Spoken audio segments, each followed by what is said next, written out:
লার্নমেট English চ্যানেলের আরও একটি ইন্টারেস্টিং ক্লাসে সবাইকে স্বাগত জানাই। আজকের ক্লাসটিও খুব রিকোয়েস্টেড একটা ক্লাস। অনেকের কাছ থেকে রিকোয়েস্ট এসেছে আমি যেন জয়েনিং নিয়ে খুব শীঘ্রই ক্লাস শুরু করি। তো আজকে আমরা জয়েনিং শুরু করতে যাচ্ছি। আজকে জয়েনিংয়ের প্রথম ক্লাস, আমার কয়েকটি ক্লাস লাগবে এই জয়েনিংটা শেষ করতে।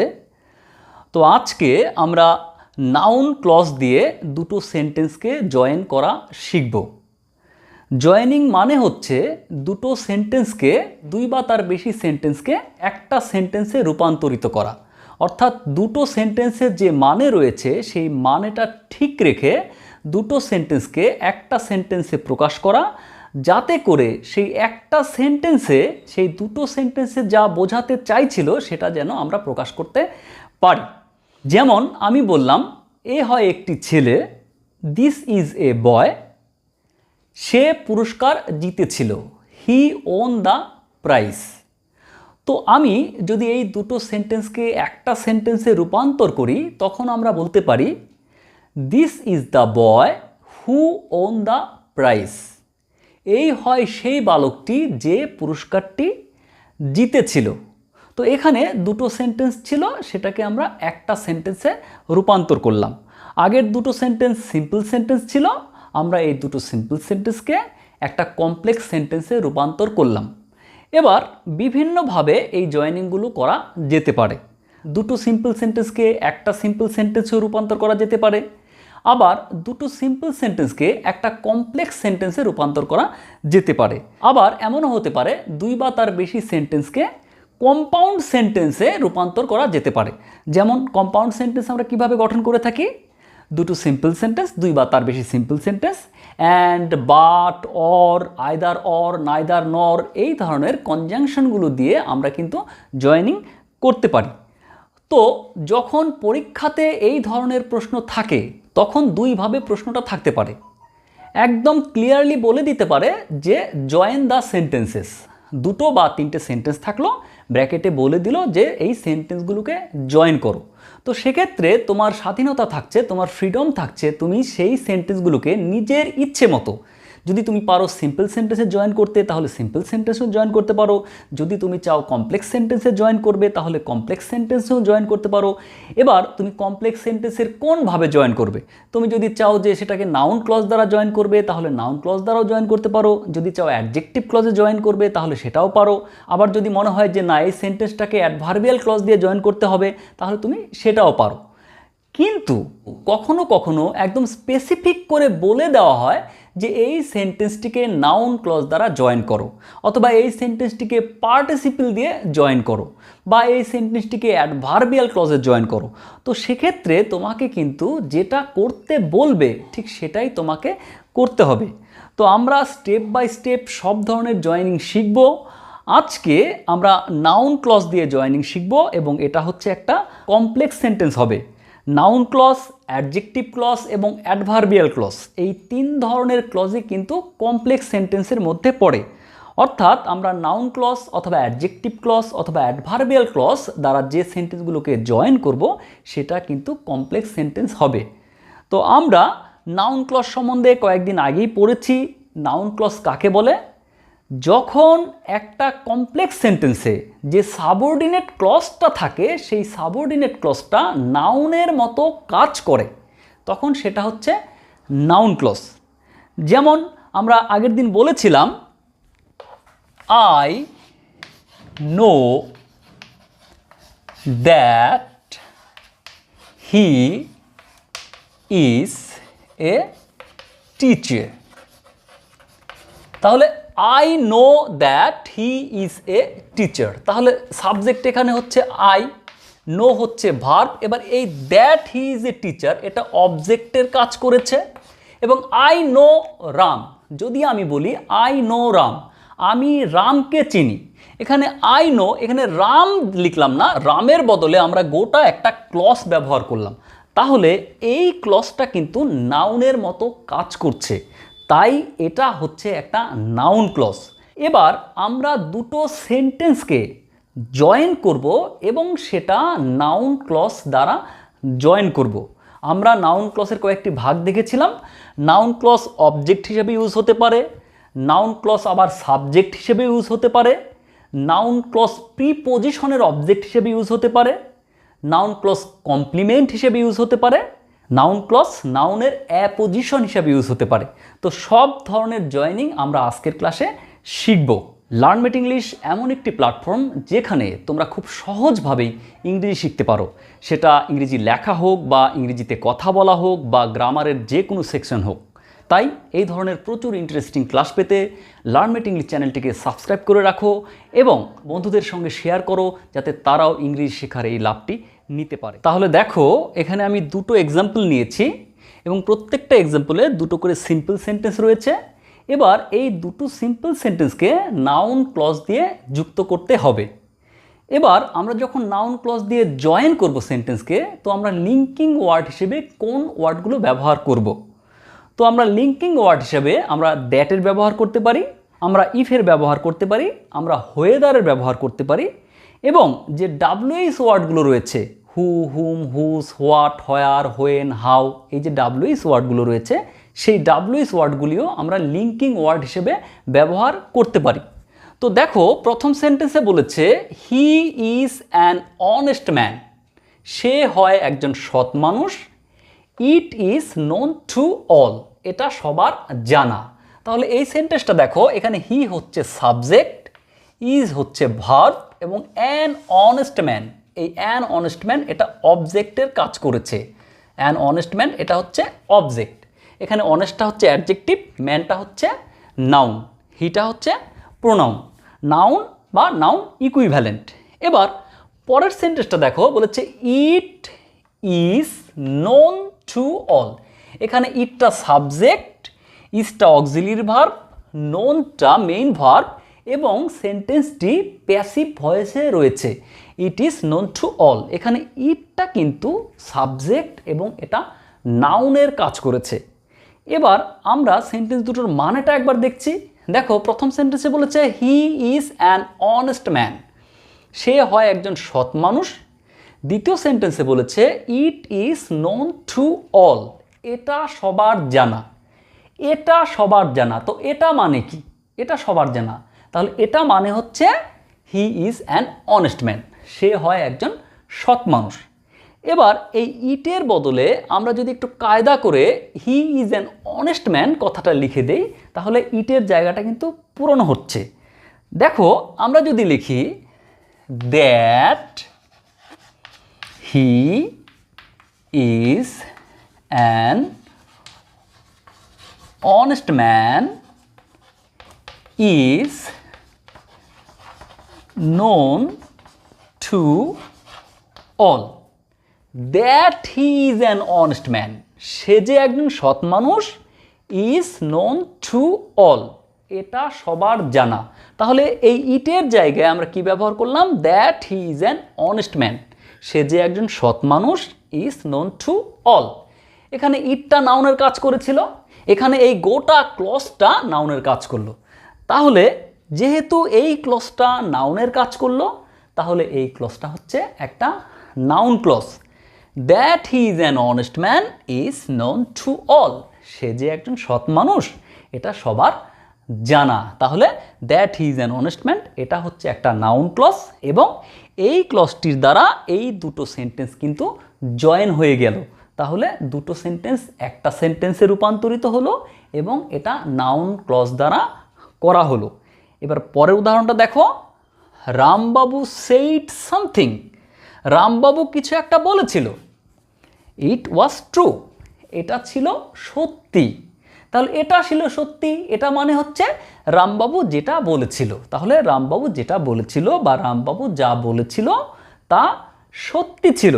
তাহলে এই সেন্টেন্সটাকে আমরা দেখো, আমরা এখানে ডাব্লিউএইচ ওয়ার্ড দিয়ে যুক্ত করতে পারি। হোয়াট রামবাবু সেইড, রামবাবু যা বলেছিল ওয়াজ ট্রু, রামবাবু যা বলেছিল তা সত্যি। তাহলে হোয়াট রামবাবু সেইড এটা নাউন ক্লজ, ওয়াজ ট্রু এখানে ইটের বদলে আমরা লিখলাম হোয়াট রামবাবু সেইড। এই সেন্টেন্সটিতে আমরা লিঙ্কার হিসেবে দ্যাট ব্যবহার করেছি, এখানে আমরা লিঙ্কার হিসেবে হোয়াট ব্যবহার করেছি, একটা ডাব্লিউএইচ ওয়ার্ড ব্যবহার করেছি। এবং দুটো সেন্টেন্সেই এই যে ক্লজ দুটো ব্যবহার করেছি সে দুটো ক্লজ কিন্তু নাউনের মতো কাজ করেছে।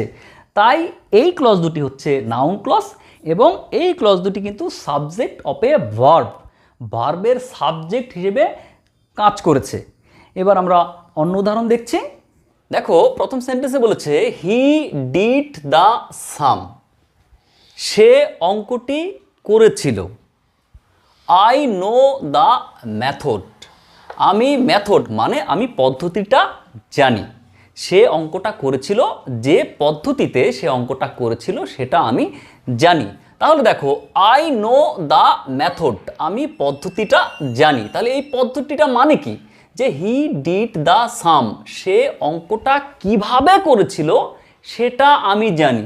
আই নো দ্য মেথড মানে আমি কি জানি, আমি জানি যে সে অঙ্কটা কিভাবে করেছিল, মানে আমার মেথডটা জানা। তাহলে আমরা কিভাবে লিখব, আই নো, আই নো আমি জানি কি, দ্য মেথড পদ্ধতিটা।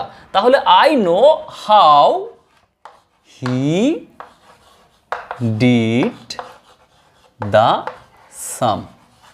তাহলে আই নো আমি জানি how he did the sum, সে কিভাবে অঙ্কটি করেছিল। অর্থাৎ আমি জানি সেই মেথডটা যেভাবে সে অঙ্কটা করেছিল। তাহলে কি হলো, আই নো আমি জানি how he did the sum. এখানে আমরা লিঙ্কিং ওয়ার্ড হিসেবে হাউ ইউজ করলাম এবং হি ডিড দ্য সাম এই অংশটাকে কিন্তু এর সঙ্গে যুক্ত করে দিলাম। এবং এখানে দেখো এই নাউন ক্লজটা কিন্তু অবজেক্টের কাজ করেছে। এটা একটা নাউন ক্লজ। আই নো, এখানে দ্য মেথড একটা নাউনের কাজ করেছিল। এখানে how he did the sum এটা নাউনের কাজ করলো, অর্থাৎ এটা নাউন ক্লজ হলো। এবং যেহেতু এটা অবজেক্টের কাজ করেছে তাই এই ক্লজটি হচ্ছে অবজেক্ট অফ এ ভার্ব। তাহলে I know how he did the sum, এখানে সেন্টেন্স দুটো জয়েন হলো এবং how he did the sum এটা নাউন ক্লজের ক্লাস করলো এবং এটা অবজেক্ট অফ এ ভার্ব, ভার্বের অবজেক্ট হিসেবে কাজ করলো। পরের উদাহরণটা দেখো, he is an honest man. আমরা আগের সেন্টেন্সেও যখন আমরা সাবজেক্ট অফ এ ভার্ব করেছিলাম তখনও কিন্তু এই সেন্টেন্সটা লিখেছিলাম, হি ইজ অ্যান অনেস্ট ম্যান।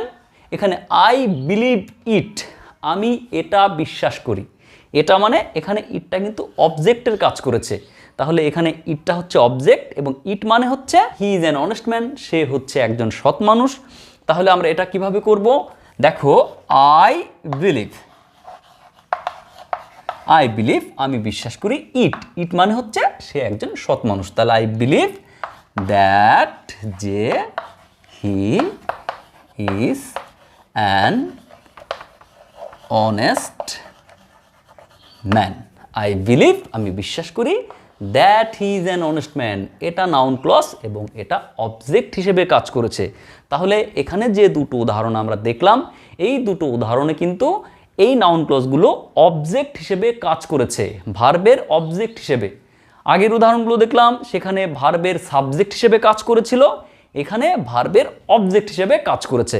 তাহলে আমরা জয়েনিংয়ে নাউন ক্লজের দুটো রূপ দেখলাম, এক জায়গায় সাবজেক্ট হিসেবে কাজ করলো, এবার অবজেক্ট হিসেবে কাজ করলো। এখন আমরা দেখব নাউন ক্লজ একটা সেন্টেন্সে কিভাবে প্রিপজিশনের অবজেক্ট হিসেবে কাজ করে। এখানে আমরা দেখলাম ভার্বের অবজেক্ট হিসেবে কাজ করলো। I believe that he is an honest man. I believe আমি বিশ্বাস করি এই ভার্বের অবজেক্ট হিসেবে কাজ করেছে এই নাউন ক্লজটি। এখানে ছিল আই নো আমি জানি, তাহলে এই নোর অবজেক্ট হিসেবে কাজ করেছে হাউ হি ডিড দ্য সাম। এবার আমরা দেখব কিভাবে প্রিপজিশনের অবজেক্ট হিসেবে এই নাউন ক্লজ কাজ করে। তাহলে দেখো এখানে দুটো সেন্টেন্স রয়েছে।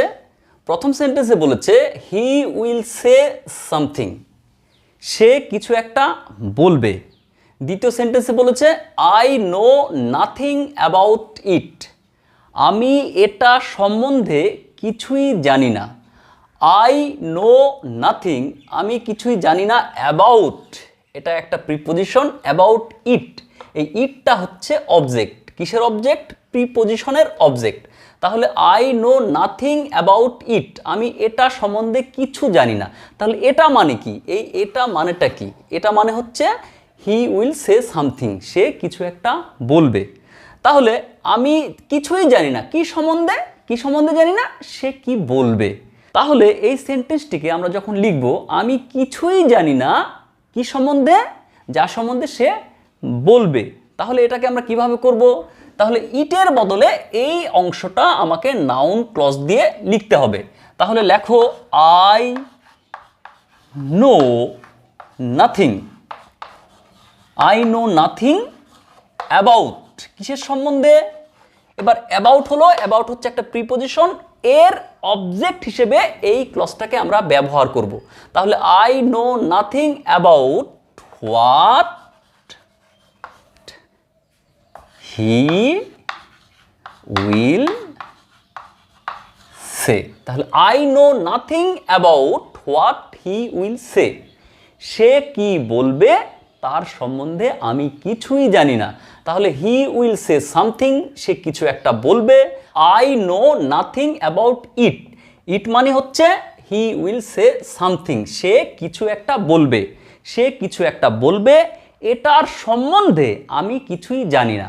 অর্থাৎ সে যা বলবে সেটার সম্বন্ধে আমি কিছুই জানি না। তাহলে আই নো নাথিং, আমি কিছুই জানি না, অ্যাবাউট হোয়াট হি উইল সে, যেটার সম্বন্ধে সে বলবে। তাহলে এখানে হোয়াট হি উইল সে এটা হচ্ছে নাউন ক্লজ, অ্যাবাউটটা হচ্ছে প্রিপজিশন, এবং এই নাউন ক্লজটি এই প্রিপজিশনের অবজেক্ট হিসেবে কাজ করেছে। তাহলে এই নাউন ক্লজটি হচ্ছে প্রিপজিশনের অবজেক্ট হিসেবে কাজ করলো। তাহলে এখানে এই দুটো সেন্টেন্স যখন আমরা জয়েন করলাম, তখন অ্যাবাউটের প্রিপজিশন হিসেবে হোয়াট হি উইল সে কাজ করলো। তাহলে আমরা পরের এক্সাম্পল দেখছি। দেখো, he will try his best, সে তার সেরা চেষ্টাটা করবে। He will try his best, সে তার সেরা চেষ্টাটা করবে, সে তার সাধ্যমতো চেষ্টা করবে। His success depends on it, তার সফলতা এটার উপরেই নির্ভর করছে। এই ইট বলতে কাকে বোঝানো হচ্ছে? ইট বলতে বোঝানো হচ্ছে হি উইল ট্রাই হিজ বেস্ট, অর্থাৎ সে কতটা চেষ্টা করবে, সে কতটা চেষ্টা করবে তার উপরেই তার সফলতা নির্ভর করছে। তাহলে his success depends on it, তার সফলতা নির্ভর করছে এটার উপরে। এটা মানে he will try his best, সে তার সেরা চেষ্টাটা করবে, সে তার সাধ্যমতো চেষ্টা করবে। এবার তার সফলতা কিন্তু ওটার উপরেই নির্ভর করছে। তাহলে এটাকে যখন আমরা করব, তখন আমরা কিভাবে করব? দেখো, আমরা তাহলে এই সেন্টেন্সটা আগে লিখব, হিজ সাকসেস ডিপেন্ডস অন, তার সফলতা নির্ভর করছে অন, কিসের উপরে? হাউ হি উইল ট্রাই, সে কতটা চেষ্টা করবে। এই হিজ বেস্ট অংশটা কিন্তু আর লেখার আমার দরকার নেই, কারণ এখানেই দেখো হাউ হি উইল ট্রাই, সে কতটা চেষ্টা করবে তার উপরেই তার সফলতা নির্ভর করছে। অর্থাৎ হিজ সাকসেস ডিপেন্ডস অন, তার সফলতা নির্ভর করছে হাউ হি উইল ট্রাই, সে কতটা চেষ্টা করবে।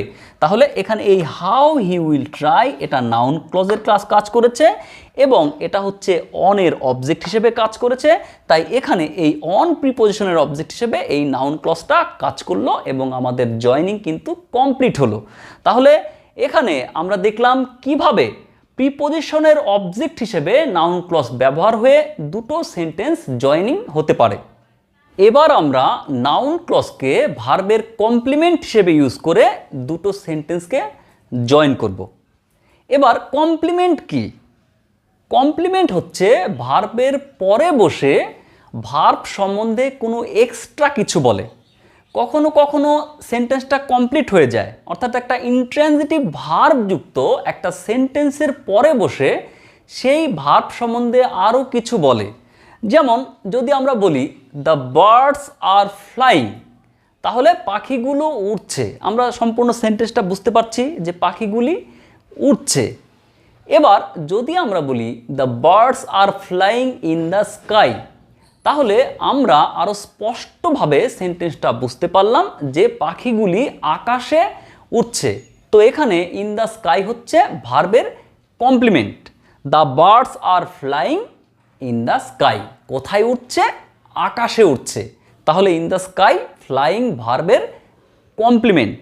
তো এখন ভার্বের কমপ্লিমেন্ট হিসেবে নাউন ক্লজ কিভাবে ব্যবহার হয় সেটা আমরা এই জয়েনিংয়ের মাধ্যমে দেখব।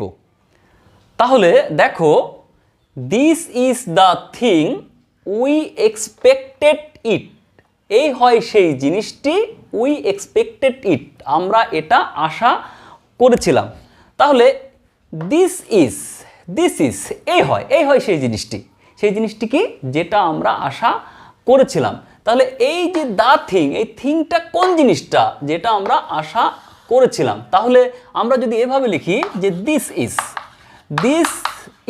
এই হয় সেই জিনিসটি কি, এই দিস ইজ সম্বন্ধে আমরা যখন এক্সট্রা কোনো তথ্য দিচ্ছি তখন হচ্ছে এই জিনিসটা দেখে বলছি যে this is what we expected. এই হয় সেই জিনিসটি যেটা আমরা আশা করছিলাম। এই দিস ইজ সম্বন্ধে আমরা এক্সট্রা একটা তথ্য দিচ্ছি। তাহলে this is what we expected. এই হয় সেই জিনিসটি যেটা আমরা আশা করেছিলাম। এখানে দিস ইজ, এই ইজের কমপ্লিমেন্ট হিসেবে ব্যবহার হলো হোয়াট উই এক্সপেক্টেড, যেটা আমরা আশা করেছিলাম। পরের সেন্টেন্সটা দেখো, he will become first in the class. সে ক্লাসে ফার্স্ট হবে। মাই বিলিভ ইজ দ্যাট, এটাই আমার বিশ্বাস। তাহলে মাই বিলিভ ইজ, আমার বিশ্বাস হয়, এটা আমার বিশ্বাস হয় যে he will become first in the class. তাহলে এটাকে আমরা কিভাবে করব? মাই বিলিভ ইজ, তাহলে মাই বিলিভ ইজ, আমার বিশ্বাস হয় কি, দ্যাট, যে এখানে কিন্তু এই দ্যাট আর এই দ্যাটটা হচ্ছে যে সে ফার্স্ট হবে সেই সম্বন্ধে বলতে যাচ্ছি, কিন্তু এই দ্যাটটা কিন্তু আমাদের লিঙ্কিং ওয়ার্ড দ্যাট। এই দ্যাটের মানেটা কিন্তু আলাদা, এখানে লিঙ্কিং ওয়ার্ড দ্যাট। তাহলে মাই বিলিভ ইজ দ্যাট, আমার বিশ্বাস হয় যে he will become first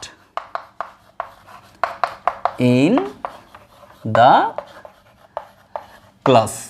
my believe is, আমার বিশ্বাস হয়, আমার বিশ্বাস, that he will become first in the class, সে ক্লাসে ফার্স্ট হবে। তো এখানে এই হোয়াট উই এক্সপেক্টেড এবং that he will become first in the class, এই দুটি ক্লজ ভার্বের কমপ্লিমেন্ট হিসেবে ইউজ হলো। এবার আমরা নাউনের অ্যাপোজিশন হিসেবে নাউন ক্লজকে ব্যবহার করে আমরা জয়েনিং করব। এবার অ্যাপোজিশন কি? কোনো নাউন বা প্রোনাউনের পর বসে সেই নাউন বা প্রোনাউন সম্বন্ধে যখন এক্সট্রা কিছু বলে তখন সেটা হচ্ছে অ্যাপোজিশন। যেমন যদি আমরা বলি যে mister Rahim an honest man is the headmaster of this school, যে মিস্টার রহিম যিনি হচ্ছেন একজন সৎ মানুষ, তিনি এই গ্রামের একজন শিক্ষক। তাহলে এখানে আমরা অ্যান অনেস্ট ম্যান, এই যে বাক্যাংশটি ইউজ করলাম, এই যে শব্দগুচ্ছ ইউজ করলাম, সেটা আমরা মিস্টার রহিম সম্বন্ধে কিছু বলতে ইউজ করেছি। তাহলে এখানে অ্যান অনেস্ট ম্যান, এটা হচ্ছে মিস্টার রহিম নাউনটির অ্যাপোজিশন, অর্থাৎ এই নাউন সম্বন্ধে আমরা এক্সট্রা কিছু বলছি। তাহলে কোনো নাউনকে বিশেষিত করার জন্যে যখন কোনো বাক্যাংশ বা শব্দগুচ্ছ ব্যবহার করা হয় তখন সেটা হচ্ছে সেই নাউনের apposition. Mister Rahim is the headmaster of this school, এটা হচ্ছে একটা সেন্টেন্স। এবার মিস্টার রহিমের পরে আমরা কি ব্যবহার করলাম? Mister Rahim an honest man is the headmaster of this school. তাহলে এখানে অ্যান অনেস্ট ম্যান, এটা হচ্ছে মিস্টার রহিম নাউনের অ্যাপোজিশন। এবার আমরা এই নাউনের অ্যাপোজিশন হিসেবে নাউন ক্লজকে ব্যবহার করব এবং সেন্টেন্সের জয়েনিং করব। দেখো, the man has got the first prize in lottery, লোকটি লটারিতে প্রথম পুরস্কার পেয়েছে। ইট ইজ এ রিউমার, এটা হচ্ছে একটা গুজব। দ্য রিউমার ইজ ফলস, সেই গুজবটি হচ্ছে মিথ্যা। তাহলে গুজবটি কি? গুজবটি হচ্ছে লোকটি প্রথম পুরস্কার পেয়েছে লটারিতে। তাহলে আমরা যদি লিখি দ্য রিউমার, গুজবটি। এবার গুজবটি কি? গুজবটি সম্বন্ধে আমি বলছি যে দ্য রিউমার দ্যাট, যে the man has got the first prize in lottery, তাহলে দ্য রিউমারটা কি, that the man has got the first prize in lottery, লোকটি লটারিতে প্রথম পুরস্কার পেয়েছে। এবার এই রিউমারটি কি, ফলস, তাহলে দ্য রিউমার ইজ ফলস, তাহলে দ্য রিউমার ইজ ফলস এটা হচ্ছে মেন সেন্টেন্স, এটা হচ্ছে ইন্ডিপেন্ডেন্ট ক্লজ এবং প্রধান বাক্যটা হচ্ছে দ্য রিউমার ইজ ফলস, গুজবটি হচ্ছে মিথ্যা। এবার গুজবটি কি, গুজবটি সম্বন্ধে আমি বলছি যে লোকটি লটারিতে প্রথম পুরস্কার পেয়েছে, তাহলে এই অংশটা হচ্ছে নাউন ক্লজ এবং এটা এই রিউমারের অ্যাপোজিশন হিসেবে কাজ করেছে। দ্য রিউমার, গুজবটি, that the man has got the first prize in lottery, লোকটি লটারিতে প্রথম পুরস্কার পেয়েছে, ইজ ফলস, হয় মিথ্যা। তাহলে বোঝা গেল রিউমারের অ্যাপোজিশন হচ্ছে এই ক্লজটা।